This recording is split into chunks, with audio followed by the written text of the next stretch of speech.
Hello friends, मैंने version share किया था और आपको उसकी रूब्रिक बताना था। तो काफ़ी डॉक्टर्स ने सही आंसर दिया है and the right answer is answering slowly और स्पीच स्लो।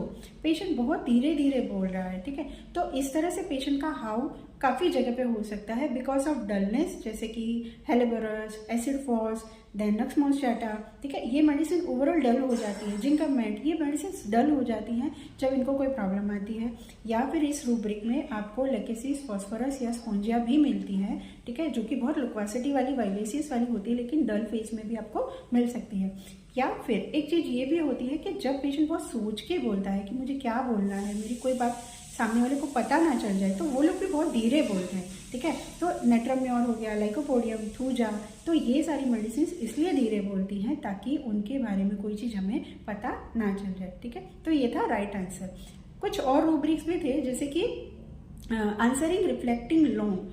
तो उसमें क्या होगा ना, वो रिफ्लेक्टिंग लॉन्ग मतलब मोस्ट ऑफ द टाइम आपको ये तब मिलेगा जब पेशेंट का माइंड आंसर करने के लिए इतना अलर्ट नहीं है, ठीक है, इतनी उसकी कैपेसिटी नहीं है, तो वो बहुत टाइम के बाद आंसर करेगा। That is different thing. And एक और रूब्रिक था dullness speaking while.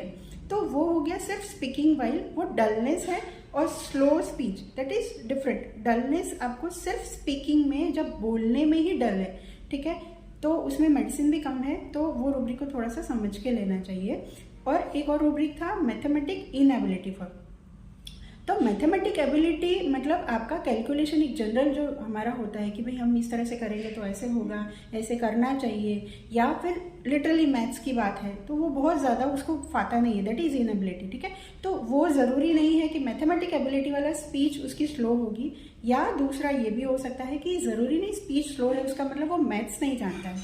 Maths it's total different thing. Literally maths भी हो सकता है, या हमारा कैलकुलेशन इन जनरल जो हमारी लाइफ में हमें करना है कि भाई इतने बजे तक मैं ये करूँगा, या इस तरह से मुझे एक साल में ये करना है, वो करना है, दैट इज़ अवर मैथ्स। तो वो चीज़ थोड़ी सी अलग होती है। तो आई होप ये रूब्रिक आपको क्लियर हुआ होगा और आपको हेल्प करेगा। Thank you so much.